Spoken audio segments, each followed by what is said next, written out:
खबर छत्तीसगढ़ के राजनांदगांव से है, जहां मकर संक्रांति पर गुजरात की पतंगबाजी देश भर में मशहूर है। मकर संक्रांति पर पतंग उड़ाना शुभ माना जाता है, जिसके चलते कई राज्यों और शहरों में पतंगबाजी की जाती है।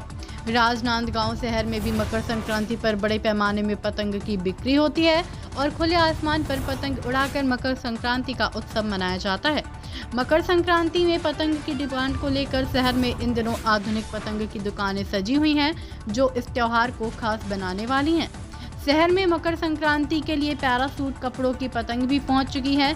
इस पतंग की खासियत यह है कि इसे फोल्ड किया जा सकता है और उड़ाने वाले स्थान पर ही जाकर इसे पतंग के रूप में तैयार करते हुए उड़ाया जा सकता है। आम पतंगों के बीच पहुंची इस खास पतंग की कीमत भी अधिक है, जो तेज हवा में फर्राटे से उड़ती है और फटती भी नहीं है। तेजी से बढ़ते आधुनिकता के दौर में पतंगे भी आधुनिक हो गईं। बांस और कागज की सहायता से बनने वाली पतंग में समय के साथ काफ़ी बदलाव आया है। कुछ वर्षों पहले तक यह पतंगे पॉलीथिन से निर्मित हो रही थीं, वहीं अब आधुनिक होती पतंगे पैराशूट के कपड़ों और प्लास्टिक की छड़ी से निर्मित हो रही हैं। धार्मिक मान्यताओं के अनुसार मकर संक्रांति के दिन भगवान श्री राम ने जो पतंग उड़ाई थी वह इंद्रलोक तक पहुंच गई थी। इसी को दृष्टिगत रखते सुख समृद्धि और कामना को लेकर इस बार के त्योहार में क्या कुछ नया देखने को मिला। ये बहुत खुशी है हम लोगों को कि बचपन में ये जो माहौल देखने को मिलता था वो अब इस बार देखने को मिल रहा है। छोटे बड़े से लेके फैमिली और लेडीज़ों तक में बहुत उत्साह दिख रहा है पतंग का मकर संक्रांति को लेके।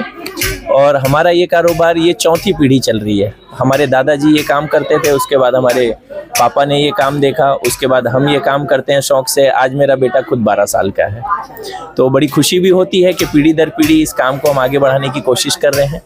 और लोगों का मनोरंजन का जो बेहतर मनोरंजन है, आज जो दुनिया पूरा सोशल मीडिया और स्क्रीनिंग में जो घुस गई है, उससे ये बहुत बेहतर है। ये तो हमको भी खुशी होती है। ऐसा पता चला है कि ये पहले छत्तीसगढ़ में सिर्फ आपकी ही दुकान थी?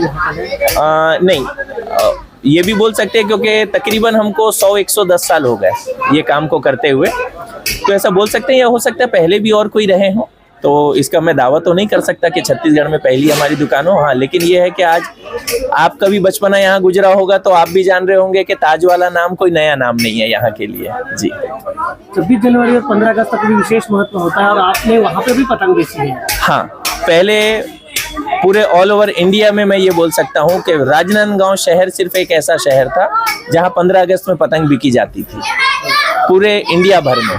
क्योंकि जब पूरे बरसात का माहौल होता था उस समय सिर्फ एक सिंगल राजनांदगांव ऐसा शहर था जहाँ पे पतंग बिकती थी, और वो 15 अगस्त एंड होता था।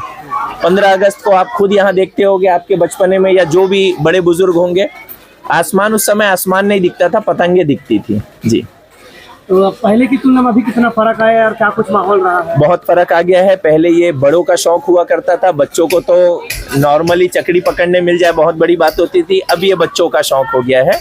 माँ बाप जो है बच्चों को लुभाने के लिए ये चीज़ें लिए करते हैं।